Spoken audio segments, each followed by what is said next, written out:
안녕하세요. 함께 재밌게 공부해보는 자미두수 시간입니다.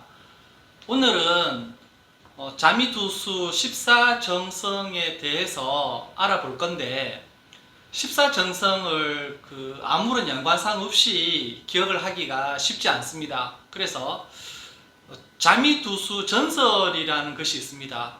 봉신방이라는 중국 소설책에 나오는 내용인데요. 소설책에 있는 내용을 근거로 해서 14정성을 이해를 하신다면 14정성이 가지고 있는 뜻의 한 50% 정도는 이해가 가능하시거든요. 그래서 14정성을 이제 쉽게 익히기 위한 방법으로 스토리텔링을 하는 거죠.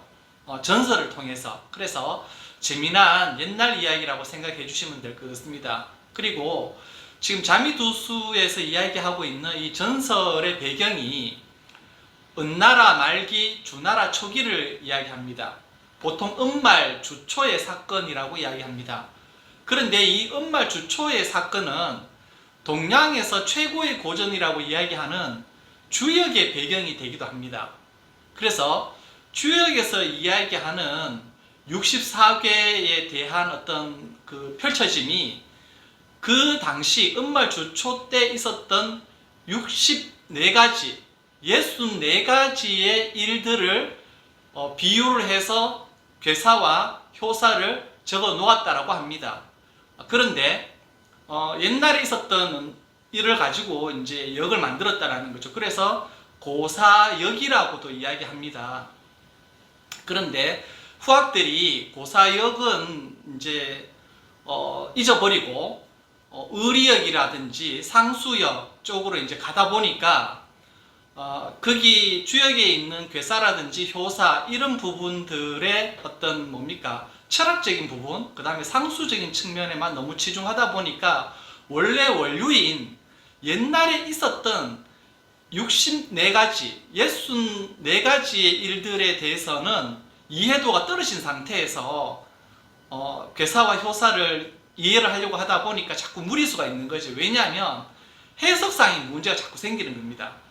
그 시대의 관점으로 해서 왜 이러한 기술이 있었는가를 알아야 되는데 그러한 부분들이 이제 간과된 거죠.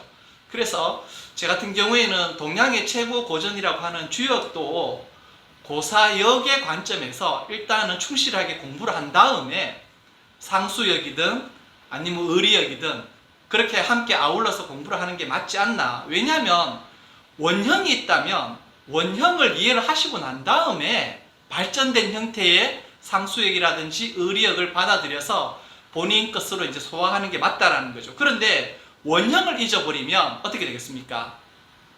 이해하기가 힘들다라는 거죠. 무엇이든지 간에 발전을 해 나가고 할 때에는 그 원료를 충분히 숙지를 하고 난 바탕하에서 발전을 시켜 나가야 되는 겁니다. 그러니까 원형의 정신을 훼손시켜서는 안 된다라는 거죠. 그래서 제가 자미두수를 이제 전설을 하기 전에 이렇게 말씀을 드린 이유가 뭐냐면 이 은말주초의 일들이 자미두수의 근간이 되기도 하지만 주역에 대해서도 근간이 되기 때문에 일맥상통하기 때문에 제가 드리는 말씀이고요. 그리고 왜 하필이면 이 시대의 일들을 가지고 비유를 했을까요? 은말주초 일들이 보면 굉장히 드라마틱하다라는 거죠. 인생에 있어서 겪을 수 있는 모든 일들을 함축적으로 사건, 사고가 다양하게 나타나 있는 것이 은말주초의 일들이었다는 겁니다. 그래서 자미두수 전설도 은말주초의 일들을 배경으로 해서 인물들에게 별자리 이름을 부여해서 의미 부여를 하고 있는 겁니다. 그래서 이제 지금부터 해서 자미두수 별들에 대한 어떤 유기적인 관계를 전설을 통해서 이해해 보도록 하겠습니다. 14개의 별들에 대해서 유기적으로 이해를 하려고 그러면 어떤 짜임새 있는 스토리텔링이 아니고는 이해하기가 힘듭니다. 그래서 전설에 대해서 제가 이번 시간만 하는 게 아니라 몇 번에 걸쳐 가지고 상세하게 말씀을 드릴 테니까 잘 따라오시면 재밌을 거예요. 옛날 이야기 듣는 느낌이실 겁니다. 옛날에 동쪽에 은나라가 있었습니다. 은나라가 천하를 지배하고 있는 시기였던 거죠. 그래서 실질적으로 이 은나라의 제후국이 주나라였습니다. 제가 주나라, 제후, 사실은 주나라라고 이야기할 수 없죠. 주라는 지방의 어떤 제후국이었습니다. 그런데 은나라의 그 임금이 주왕이었습니다. 주왕. 별자리로는 깨트릴 파자에다가 군사 군자. 그러니까 군대를 깨트린다 해서 파군이라고 해서 주왕을 이제 지칭을 하거든요. 별자리 이름.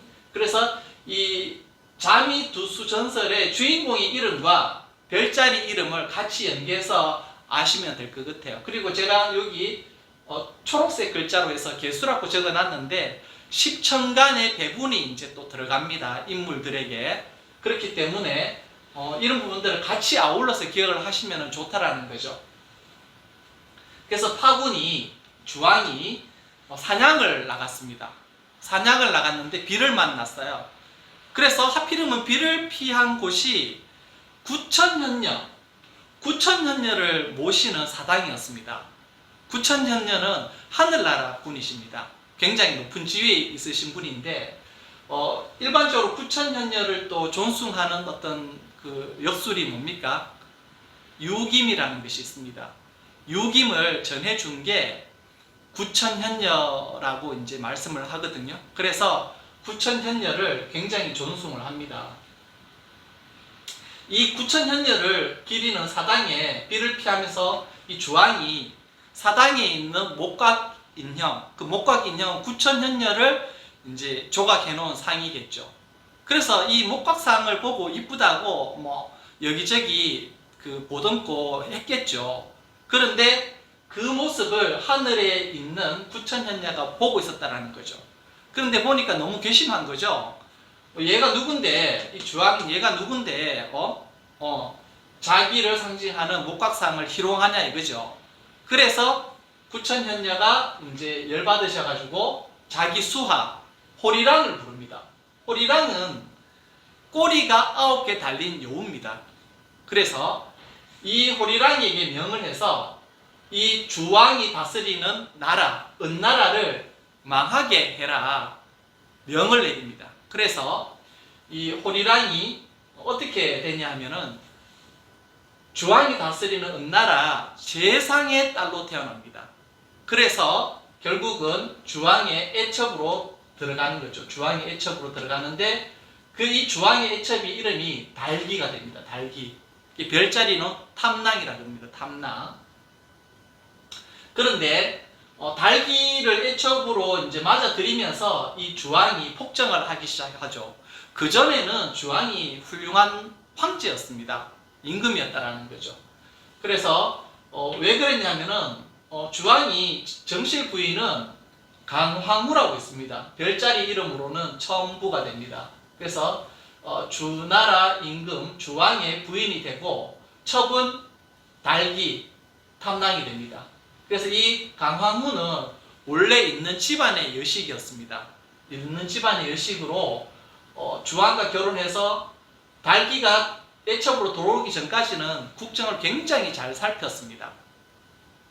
그런데 이제 달기 때문에 나라가 기울기 시작하는 거죠. 그런데 이 달기 때문에 나라가 기울기 시작하자 이 은나라에도 충신이 있었을 거 아닙니까? 충신. 그런데 그 충신 중에 태양, 별자리 이름으로 태양이고 비간이라는 분이 계셔요. 이 비간은 주왕의 숙부뻘이 되시는 분입니다. 그래서 그렇게 정치하시면 안 된다고 달기에게 빠져서 이제 간언을 하다가 본인의 심장을 꺼내서 보여주고 돌아가셨다 이런 설이 있는데 그런 부분도 있고 주왕이 이 비간이 보기 싫어서 충신에게는 심장에 7개의 구멍이 있다고 하는데 진짜 그런지 보겠다.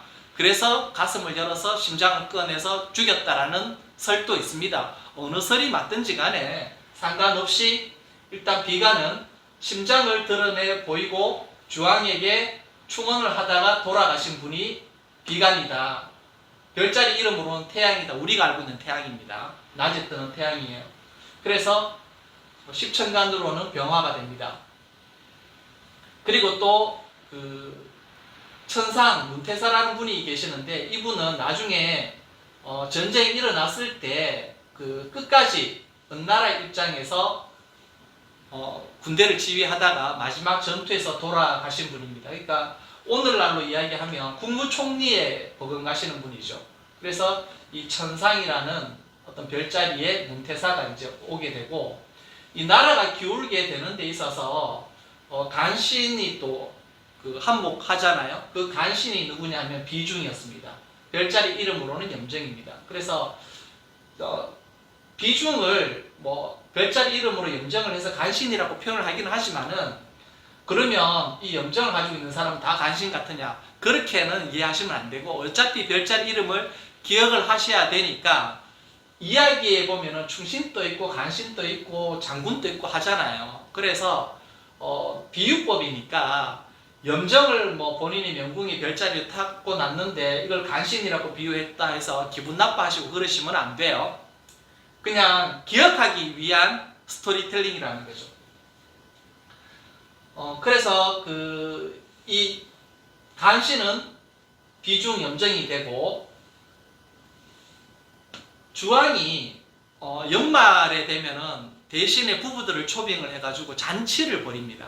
그래서 그 잔치 자리에 그 칠살은 별자리 이름이고요. 황비호 장군하고 가부인, 요 부부입니다. 부부 사이인데 같이 부부 대동해서 이제 잔치에 가니까 은나라 주왕이 그 연말에 펼치는 연회에 참석을 했겠죠. 그런데 이 황비호 장군의 부인이 가부인입니다. 별자리 이름으로는 태음입니다. 우리가 알고 있는 달에 해당됩니다. 밤에 뜨는 달입니다. 그죠? 태양이 있고 달이 있는 거죠. 그래서 이 황비호 장군 부부가 연회에 참석을 했는데,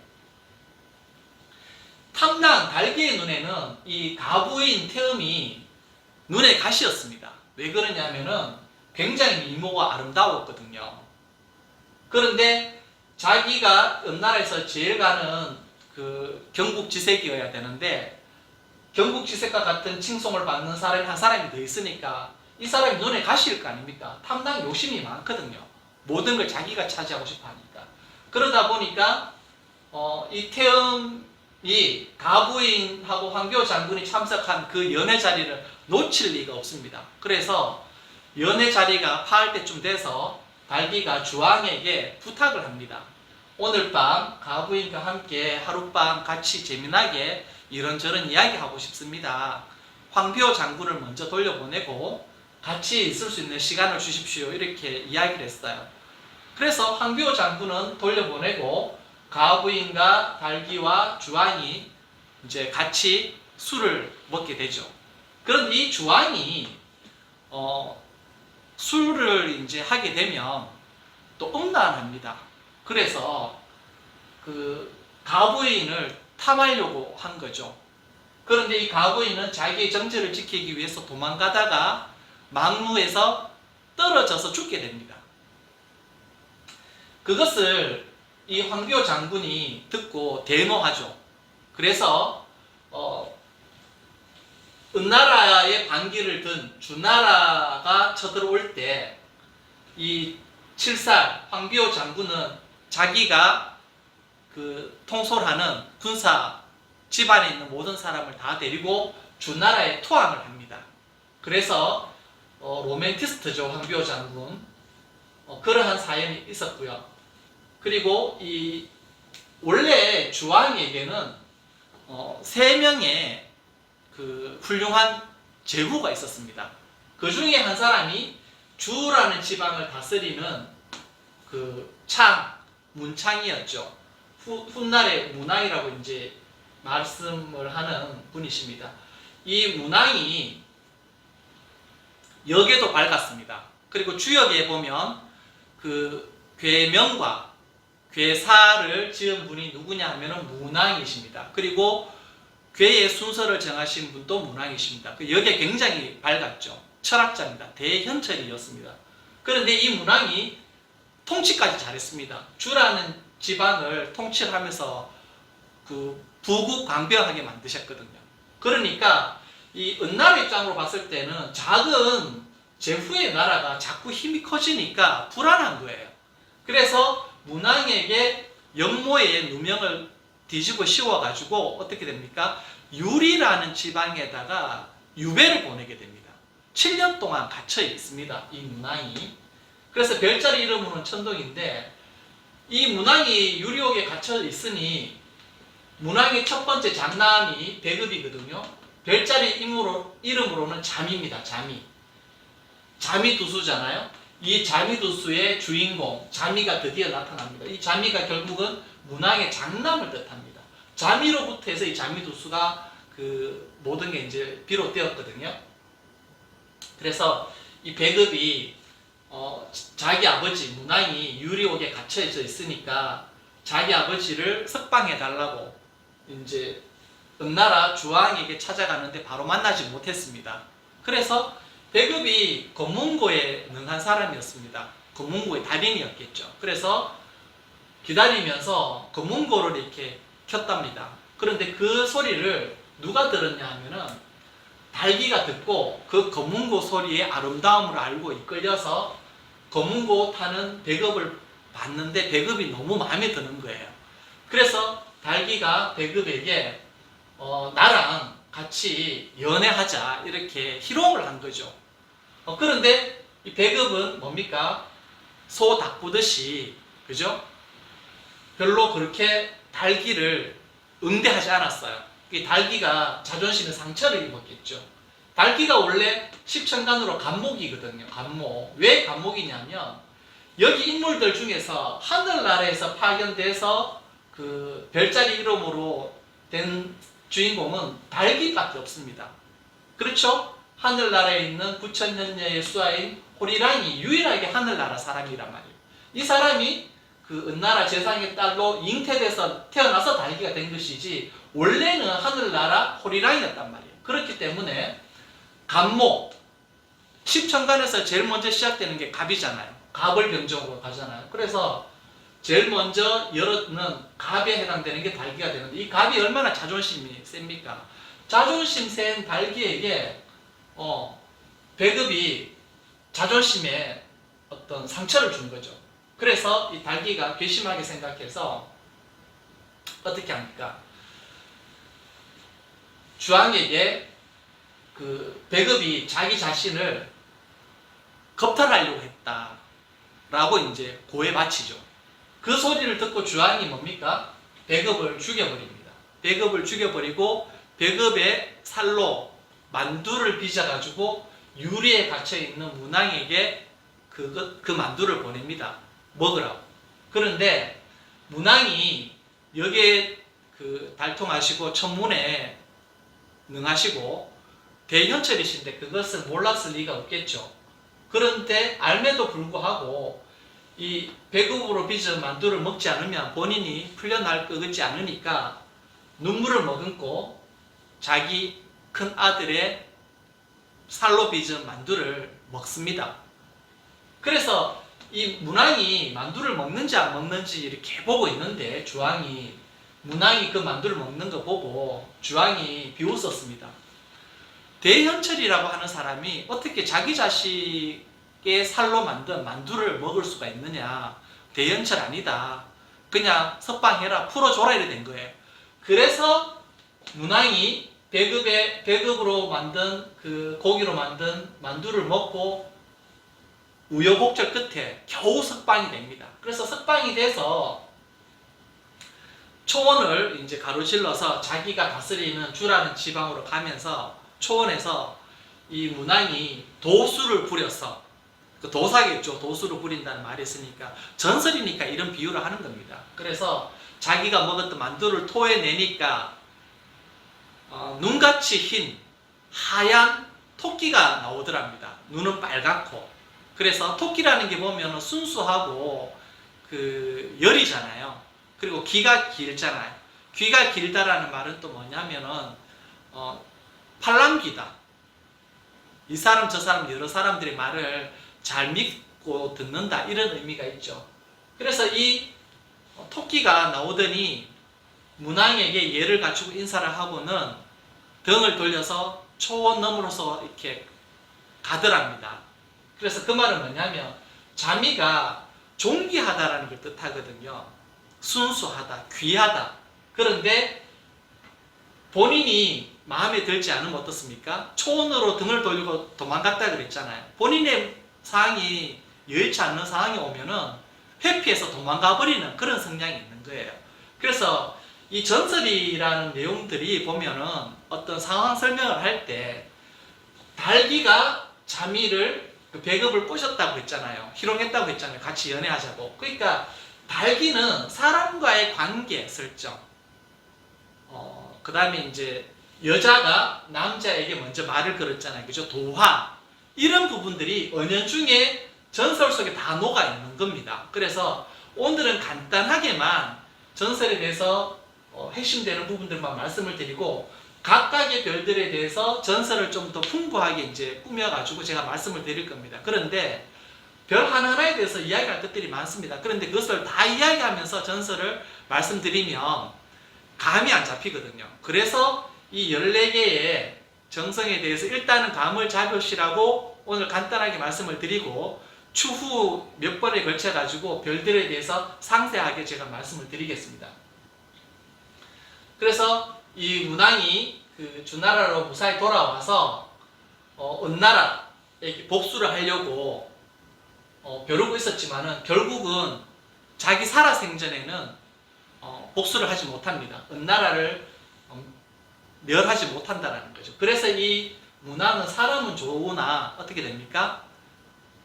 자기 장남, 큰아들이 복수를 하지 못했다 해서 용두삼이라는 어떤 그런 의미가 있습니다. 그리고 이 문왕이 주라는 지역을 부국강변하게 만들 수 있었던 이유는 뭐냐 하면, 그리고 또 이 문왕의 두 번째 아들 차남 이 무왕이 별자리 이름으로는 무곡입니다. 무곡이 은나라를 주왕 파군을 멸할 수 있었던 이유는 뭐냐면 이 문왕에게 엄청나게 그 영향력이 있는 군사가 있었습니다. 많이들 아시는 강태공 아시죠? 강태공이 강상입니다. 이름이 강상이고 강자아라고도 하죠. 그런데 이 강상 강자는 왜 강태공이 된 줄 아십니까? 문왕의 아버님이 고공담보입니다. 고공담보의 아호가 태공이었습니다. 태공. 그런데 그 고공담보가 항상 나라를 이끌어 줄 이런 인재가 있을 것이다. 문왕의 아버지인 고공담보가 늘 꿈에 그리던 인재가 있었다라는 거죠.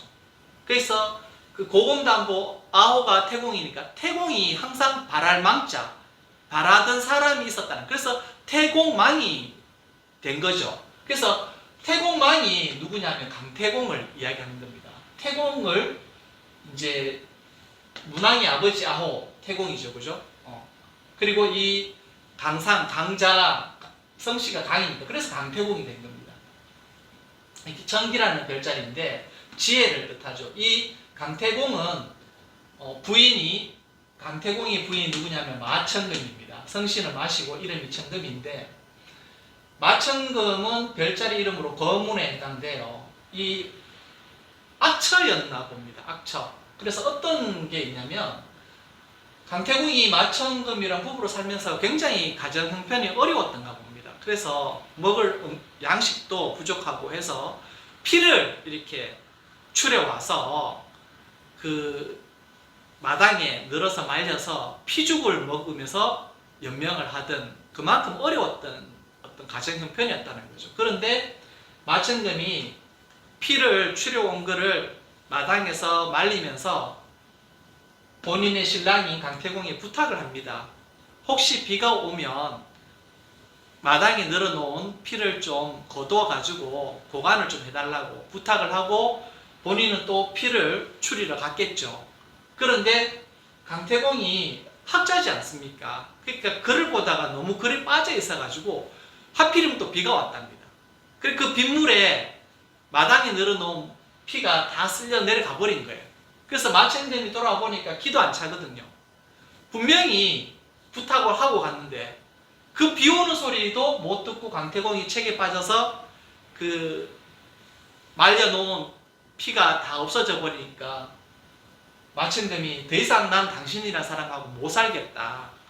우리 헤어지자. 이래서 말년에, 강태공 말년에 마천금이 요구를 해서 헤어지게 됩니다. 마천금과 헤어짐과 동시에 강태공이 운이 트이기 시작합니다. 위수가에서, 위수라는 강가에서 낚시를 하고 있었습니다. 낚시도 이렇게 구부러진 낚시가 아니라 일자 낚시. 그 말은 뭡니까? 물고기를 잡는 게 목적이 아니라 시간을 보내고 있다라는 거죠. 시간을 낚고 있었다라는 거죠. 그때 누구에게 눈에 드냐 하면은 이 천동 문왕의 눈에 듭니다. 문왕이 강태공과 몇 마디 나눠보더니만 예사뿐이 아닌 줄 알고 군사로서 강태공을 받아들입니다. 그래서 문왕이 결국은 장남의 어떤 복수를 못하고 돌아가시고 난 다음에 그 뒤를 이어서 무왕이 이어갔는데, 이 무왕이 훌륭한 점은 문왕이 닦아놓은 터전, 군사, 강태공, 기타 그 충신들 있죠. 한 사람도 바꾸지 않고 그대로 아버지의 신하들을 받아가지고 대업을 이뤘다라는 거죠. 옛날에는 임금들이 즉위를 하게 되면 상왕이라 그러죠. 자기 아버지 때에서 부렸던 신하들을 다 쳐냅니다. 부담스럽거든요. 자기가 부리기에 넉넉하지가 않거든요. 뭔가 부담스러워요. 그래서 새로 이제 다 신하들을 뽑고 중용을 하고 이래 하는데, 무왕은 그러지 않았다는 거죠. 선왕, 문왕이 채용했던 충신들을 한 사람도 바꾸지 않고 그대로 그 사람들을 끌고 가서 정치를 했다는, 그러니까 그런 부분들이 효자라고 이제 칭송을 받는 부분입니다. 그래서 무왕이 강태공의 의견을 받아들여서 주가 은나라를 치러 갑니다. 은나라 치러 갈 때에도 여러 가지 사건들이 많았습니다.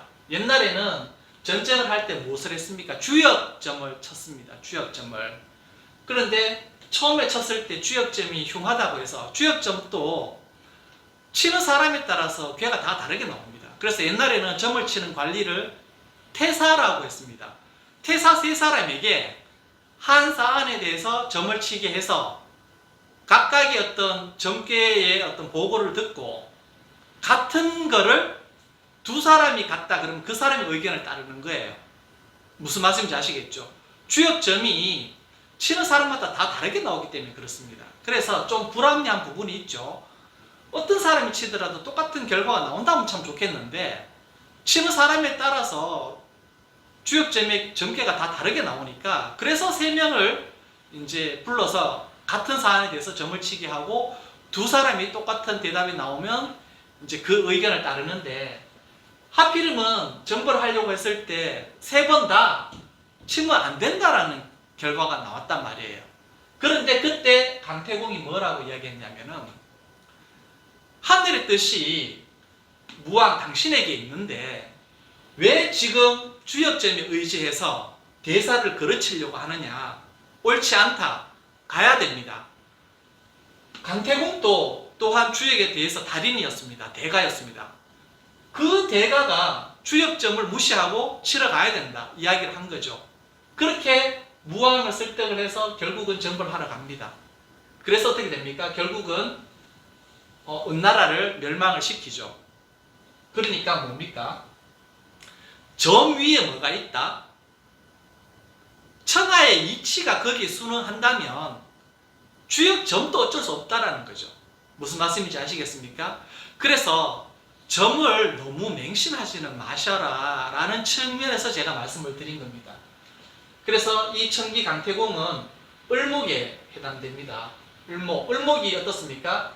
제가 표현하는 방법으로는 곡직, 굽을 곡자고 간목은 곧을 직자잖아요.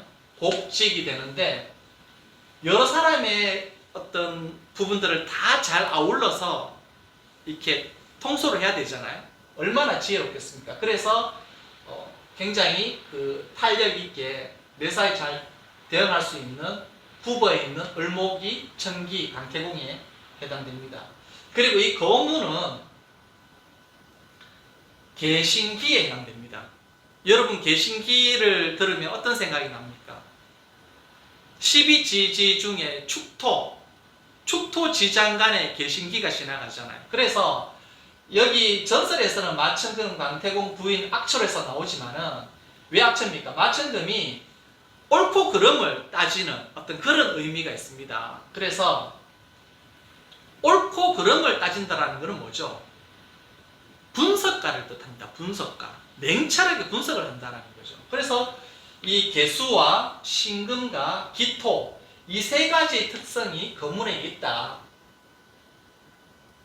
그리고 이 무왕에게는 그 전쟁을 할 때 장수가 있었는데 이천왕이 있었습니다. 100번의 전투를 치룰 때에도 죽지 않았다라고 합니다. 여기 있는 인물들은 보면 다 죽어서 올라가서 별자리 이름이 파운을 받고 태양, 천상, 염정, 칠살, 태음, 천동, 자미, 무고, 청기, 거문을 받았는데 살아서 하늘에 올라가서 이름을 받은 사람이 유일하게 이천왕이 됩니다. 이천왕이 살아서 하늘에 올라가서 천량이라는 별자리를 받게 됩니다. 그리고 믿음직하잖아요. 그죠? 이게 노인성이 됩니다. 100번의 전투를 통해서 죽지 않았기 때문에. 그래서 그러니까 장수라는 게 뭡니까? 뭐 무인 장수도 되지만은 목숨이 길 장자 장수도 됩니다. 그래서 무토에 해당이 되거든요. 그래서 이러한 어떤 이야기를 가지고 자미두수 14가지의 별들을 이해를 하시면은 아마 기억하시는 데 훨씬 도움이 되시겠죠. 그리고 제가 하나 또 부연 설명을 드리면 주역에서 보면은 공계, 중지공계가 있습니다. 두 번째 대성계에 해당되는데 거기에 서남 덕붕 동북 상붕이라는 말이 있습니다. 이 문왕이 그 서백이었습니다. 서백. 서쪽에 있는 나라, 주를 다스리는 백이라는 거죠. 그래서 서백인데 그래서 주나라는 서쪽에 위치하고 있는 나라고요. 은나라는 상대적으로 동쪽에 위치해 있는 나라가 됩니다.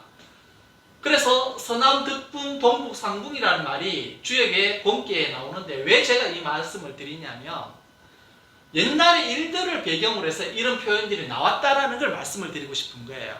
그런데 여기에 나와 있는 이런 배경에 대해서는 전혀 이해가 안 되어 있는 상태에서 서남덕붕 동북상붕을 좀 현학적으로 해석을 많이 표현들을 하십니다.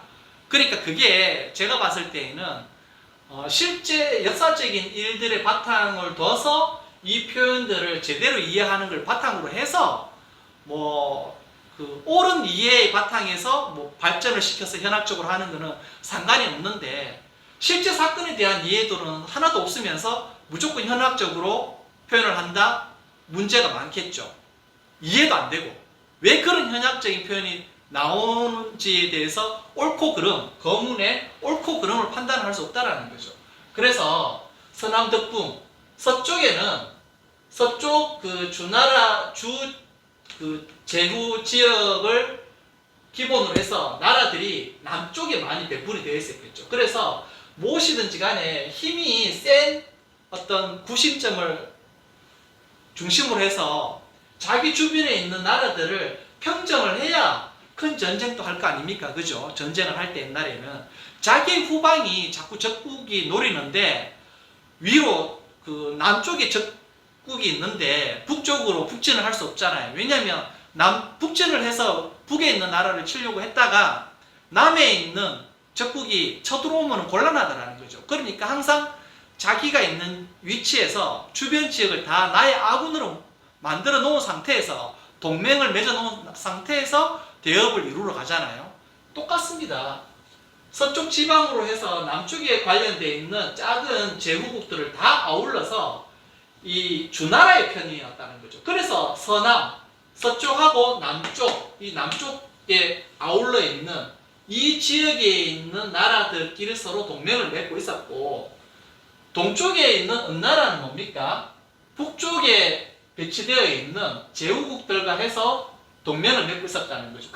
그래서 이 공계는 누구의 입장에서 쓴 겁니까? 문왕이 썼다 했잖아요. 괴사하고 그 괴명하고 이런 부분들을. 그리고 후대에 주공이 그 효사를 또 씁니다. 주공은 무왕의 또 아우가 됩니다. 그러다 보니까 이 표현은 누구의 표현이다? 주나라 입장에서의 표현이죠. 그러니까 서남덕분, 서쪽에 있는 주나라에서는 서남은 이제 친구들이고, 주의 입장에서 이 동쪽하고 연맹을 맺고 있는 북, 그죠? 동북은 자기의 적군이잖아요. 그래서 벗이 아니다. 그래서 동북은 상붕, 벗을 잃어버렸다라고 이야기를 한 거예요. 그래서 결국은 서남에 있는 나라들과 동북에 있는 나라들이 서로 싸우는 거죠.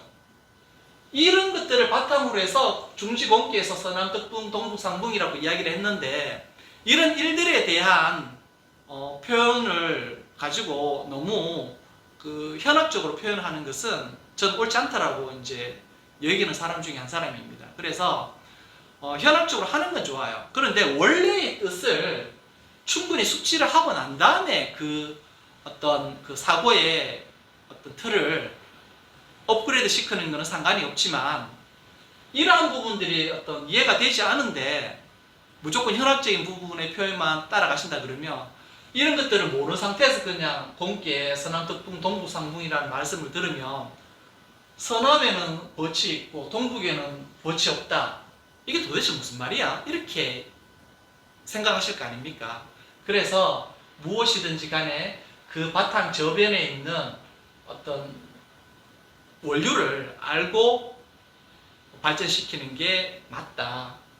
한 번 더 이제 천간에 비유해서 말씀을 드리면, 자미는 십천간으로 기토가 됩니다.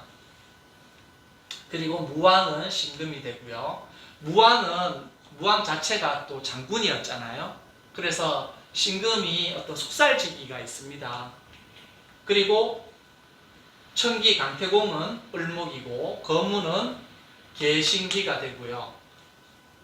천량은 무토가 됩니다. 그리고 천동은 문왕이 어지럽습니다. 대현철이고 문에 가까운 사람이었죠. 그래서 임수에 해당된다. 임수. 파구는 개수, 그리고 천부는 믿음직하잖아요. 무토. 믿음직한 사람들을 보면 토에 비유를 하잖아요. 천부, 강화무, 무토가 되고, 또 천량, 무토가 되잖아요.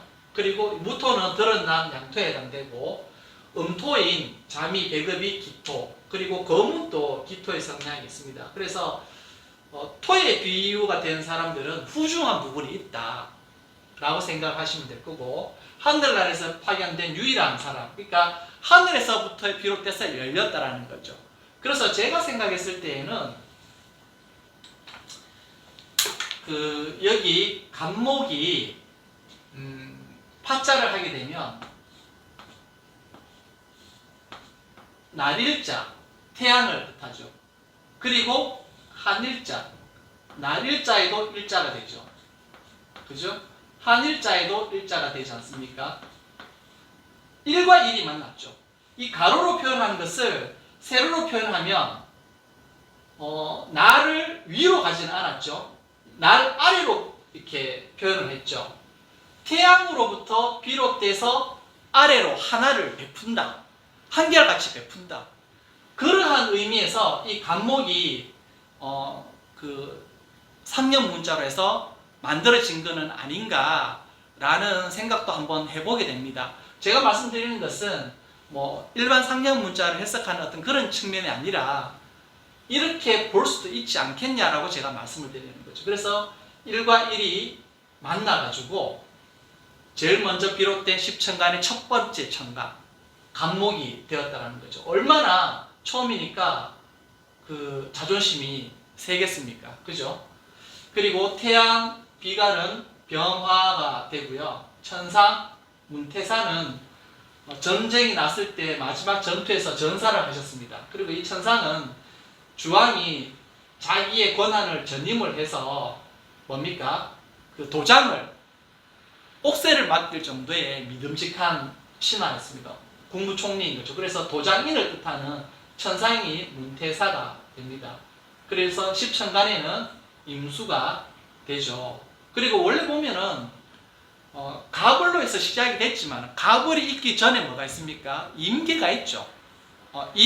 아버지의 부정, 그 다음에 개수의 모혈, 임계가 만나가지고 갑을이 나오는 거죠. 그런데 갑을은 드러난 부분에 있어서 갑이 먼저 나왔다고 해서 갑을로 된 거지, 실질적으로 정신적인 세계에 있어서 갑을이 나오게끔 한 존재는 뭐예요? 십천간이 임계가 됩니다. 그래서 임수, 문태사 그렇게 생각하시면 될 거고요. 그 다음에 염전 비중은 정화가 됩니다. 정화.